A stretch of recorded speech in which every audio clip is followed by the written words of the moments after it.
Okay.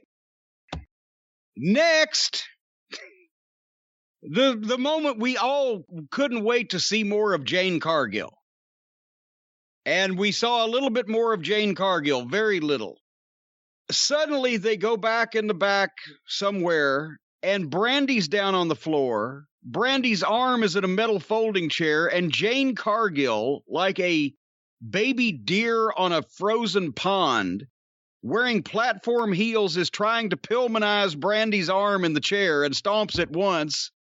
And then a bunch of other people run in, including old Big Swole, who gets up in Jade Cargill's face and starts giving her the finger-pointing, head-shaking thing. The heels don't run away. The baby faces don't touch them after they've just been trying to break Brandy's arm. And that was awkward, but I had questions, Brian. The questions immediately flooded my mind. Do you want to hear some of the questions that I had about this? Sure. Wasn't Moxley just attacked in the back and laid out by an unseen person 20 minutes before that in this program? That is correct.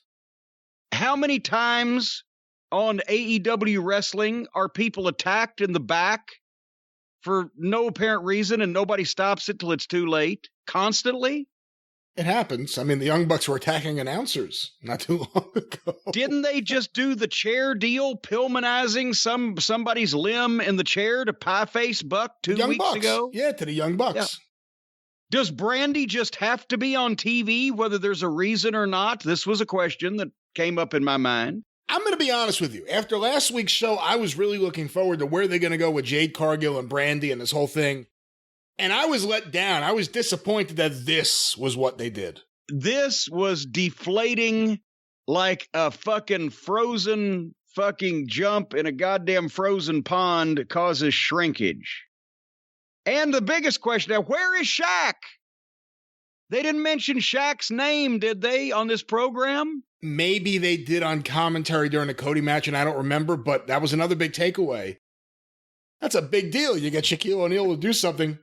The first half of the show, the first 2/3 of the show, if he was mentioned on commentary, went over my head. I didn't hear it.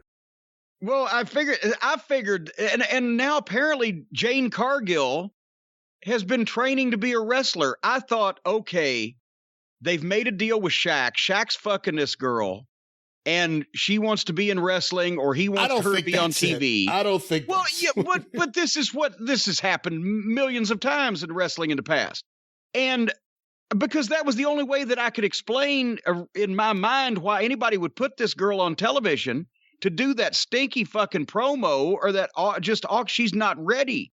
She doesn't know what she's doing. And it showed. I figured they're doing this favor, like Joe Pedicino was doing the favor for Olu Oliani, the Nigerian investor, when he found that girl wrestler that he got sweet on, and they were going to try to book her to do something with her because he was fucking her and that was keeping him happy. I figured, okay, this girl is fucking Shaq, so to get Shaq, they've got to use this girl, and it's a package deal, and to get the star, they'll do this.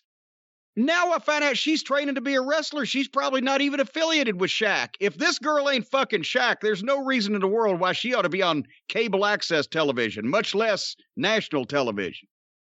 So anyway, apparently, all these questions shall remain unanswered, including why they have to do the same fucking thing 2 or 3 times in every show, and why they don't beef up security in the locker room area, because apparently that's where everybody gets hurt. You know what they say, Brian, that old saying, most accidents happen within 5 miles of the home? As soon as I heard that, I fucking moved.